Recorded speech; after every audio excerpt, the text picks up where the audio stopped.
봄이 개봉 18일 만에 관객 600만 명을 넘어서면서 흥행몰이에 나서고 있습니다. 코로나19 이후 침체기를 겪고 있는 우리 극장가에 모처럼 활기를 불어넣고 있는데요. 12월 극장가 소식 윤성은 영화평론가와 함께 좀 더 알아보겠습니다. 어서 오십시오. 안녕하십니까. 네, 오랜만에 극장가 이 영화계가 참 반가운 소식을 접하고 있습니다. 네. 지금 영화 서울의 봄이 누적 관객 600만 돌파했는데 어제 보니까 개봉 벌써 3주차 토요일인데 하루에만 62만 명을 동원했더라고요. 네, 맞습니다. 네, 이 정도면 1000만 관객 돌파는 시간 문제일까요? 어떻게 예상하십니까? 네, 사실 한 300만, 400만 될 때만 하더라도 조금은 조심스러웠는데 네. 지금 오늘 그러니까 어저께까지 박스오피스를 보니까 638만이더라고요. 예. 그런 걸 보면 지금 이거 18일보다 늦게 600만 명을 돌파한 그런 천만 영화들도 있었고 예. 아무리 이제 코로나 이후에 관객들의 좀 성향이 바뀌었다고 하더라도 저의 생각에는 조심스럽게 예측해 보자면은 크리스마스 연휴가 있는 그쯤에는 아마 1000만 명을 돌파하지 않을까 그렇게 예상이 됩니다. 그렇군요. 오랜만에 올해 이제 1000만 관객을 넘은 영화가 없는 건 아니에요. 범죄도시 3가 이제 유일하게 한 편이 있습니다. 그런데 네. 만약에 이제 서울의 봄이 1000만 관객을 동원한다면 이게 우리 영화에 어떤 영화사에 어떤 의미가 있는 걸까요? 사실 이제 코로나 이후에 관객들의 성향을 예측하기가 정말 어려웠거든요. 예. 이전까지는 뭐 어느 정도 잘 만들었고 상업성도 있었던 작품들이 한 이 정도의 관객이 들었다라고 이제 예측할 수 있는 데이터가 계속해서 쌓여왔었는데 예. 사실 범죄도시 3 같은 경우는 뭐 이제 극장 그 코로나 어떤 그 제한들이 해제되고 하면서 이제 급작스럽게 이렇게 몰린 그런 케이스이기 때문에 아주 빠른 속도로 1000만 관객을 동원했는데요. 네. 그 이후부터는 사실 뭐 영화의 컨텐츠 문제일 수도 있지만 관객들이 코로나 때 그 OTT 같은 것들로 영화를 소비하다 보니까 예. 네, 극장으로 오지 않는 어떤 관성이 생겨서 참 극장으로 일단 발길을 옮기게 만드는 것 자체가 힘들었었는데 이 서울의 봄이 다시 한번 이제 그런 불씨를 좀 지펴주게 된 점이 가장 이제 주목해 볼 만한 점이라고 할 수가 있겠고요. 네. 네, 그리고 이제 일단 뭐 한국 영화건 그 외국 영화건 극장이 없으면 사실 영화 산업은 발전할 수가 없거든요. 예. 그런 면에서 이제 극장가가 조금 살아날 수 있는 또 계기를 만들어줬다는 것이 좋은 점인 것 같습니다. 네, 말씀하신 것처럼 많은 영화 제작자들이 도대체 어떻게 해야 관객을 다시 극장으로 오게 할까가 가장 큰 관심이다. 도대체 뭘 좋아하는지 맞습니다. 그 가장 근원적인 질문부터 해야 되는데 거기는 답을 못 찾겠다. 도대체 관객들의 성향을 종잡을 수 없다는 어려움을 많이들 토로하셨거든요. 네. 근데 이번 영화 언론 시사가 끝나고 일단 전문가들, 그러니까 기자들뿐만 아니라 평론가들 평이 굉장히 좋았어요. 네. 근데 평론가들의 평이 좋았다고 해서 관객들이 또 그만큼 호응을 하느냐? 그거는 또 별개의 문제거든요. 그럼에도 불구하고 이런 흥행을 혹시 예상을 하셨을까요? 네, 저는 이제 영화를 보자마자 네. 바로 제가 이제 굉장히 흥분해서 SNS에 이제 글을 남기면서 올해 최고의 영화를 봤다. 네, 예. 그렇게 이제 남겼는데 그 생각에는 변함이 없고요. 그만큼 이제 연출이 잘 된 영화인데 말씀하신 것처럼 뭐 평론가들이 좋아하는 영화는 또 대중들이 별로 좋아하지 않는다 그런 속설이 있습니다. 근데 예. 저는 이제 이 영화는 어쨌거나 뭐 몇백억이 들어간 대작이기 때문에 그런 측면에서 사실 경제적인 측면을 생각하지 않을 수가 없습니다. 예. 네, 이런 퀄리티를 만들기 위해서 그리고 이런 그 BEP 손익분기점 넘기기 위해서는 대중들의 그 취향을 고려하지 않을 수 없는 것이죠. 그런 것까지 저는 다 합쳐서 네. 봤을 때 이 영화가 의미가 있다고 생각을 했었고요. 네. 그러나 몇만 명이 들지는 도저히 예측할 수 없는 상황이었고 네. 뭐 3,400만 명 넘어가면서부터도 제작사에서도 한 뭐 800만 명 되지 않겠냐. 그리고 또 극장가에서도 한 850만 명, 이렇게 1000만 명을 감히 좀 이렇게 장담하기에는 조금 어려운 상황이었는데요. 아마 네. 지금은 좀 생각이 바뀌셨을 것 같습니다. 네, 18일 만에 누적 관객이 600만을 넘었습니다.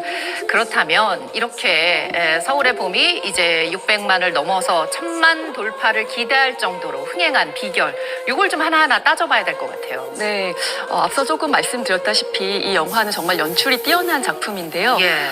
일단 앞서 그 12.6 사태부터 좀 그리고는 있지만 그래도 집중 집중적으로 다루고 있는 것은 이제 군사 반란이 일어나는 9시간의 상황입니다. 예.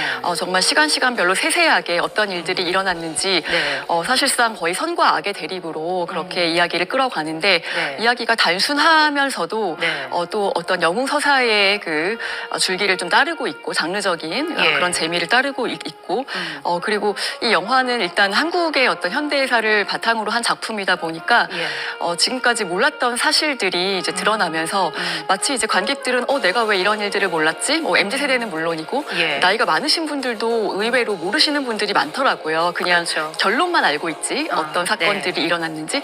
그래서 이제 어떤 삶의 즐거움, 깨달음 그리고 그런 것들이 이렇게 세상에 드러나게 되는 것에 대한 어떤 쾌감 같은 것들이 그 분노와 함께 같이 있는 작품이기 때문에 네. 사람들이 많이 들고 있다고 봅니다. 네, 이 흥행 열기를 알 수 있는 몇 가지 포인트들이 있는데 영화를 보고 나면 막 분노가 네. 치솟는다. 그래서 그걸 막 심박수로 해서 하는 그런 챌린지도 생기고 다양한 포인트들이 있는 것 같아요. 특히 배우들이 네. 기존에 갖고 있던 이미지와 또 반대로 아니면 있는 이미지를 그대로 영화 속에서 인물들로 잘 표현했다라는 평가들이 많더라고요. 네, 뭐 그 전두광 역할을 맡은 황정민 씨 얘기부터 하지 않을 수가 없는데요. 네. 황정민 씨는 사실 이렇게 좀 개성이 강한, 좀 그 성격이 강한 그런 캐릭터들을 많이 연기를 해왔지만 네.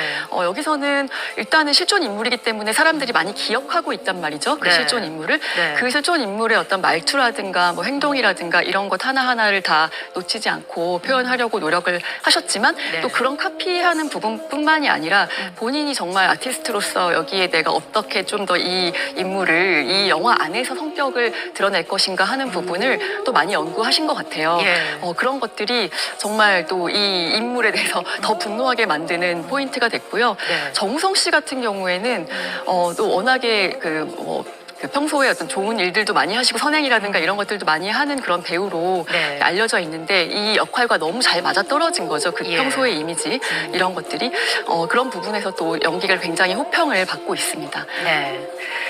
무엇보다 이 영화를 본 이 관객들이 이제 정말 세대를 불문하고 이 영화의 배경 12.12에 대해서 잘 모르는 MZ 세대들이 특히 이 영화에 열광하고 있습니다. 이 MZ 세대를 극장으로 끌어들인 이 가장 큰 포인트가 어디에 있을까요? 가장 큰 포인트라고 할 것 같으면은 역시 이게 어느 나라에 혹은 뭐 어떤 실화를 바탕으로 했던 뭐 아니면 그냥 픽션이든 간에 네.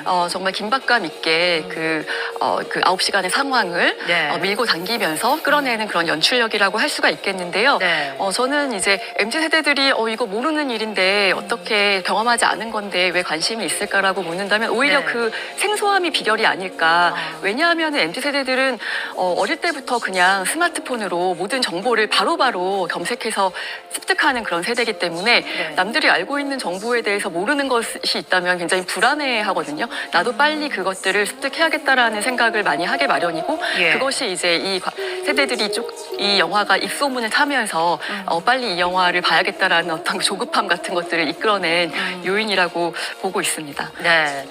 이 서울의 봄 인기 덕분에 그동안 이렇게 우리의 현대사, 근현대사 역사적 사건을 바탕으로 한 그런 작품들이 굉장히 많았잖아요. 뭐 5.18을 다루는 화려한 휴가나 택시 운전사도 있었고 6월 항쟁을 다룬 1987들 네. 여러 가지 그동안의 주목 영화들이 다시 또 소환되는 그런 상황도 벌어지는 것 같아요. 네, 그렇습니다. 그래서 이 영화가 이제 의미가 있는 것이 이때까지 영화 속에서 다뤄졌던 사건들이 11.6도 있었고 또 5.18도 있었는데 네. 그 사이에 가장 중요한 사건이었던 이 12.12 사태가 없었단 말이죠. 네.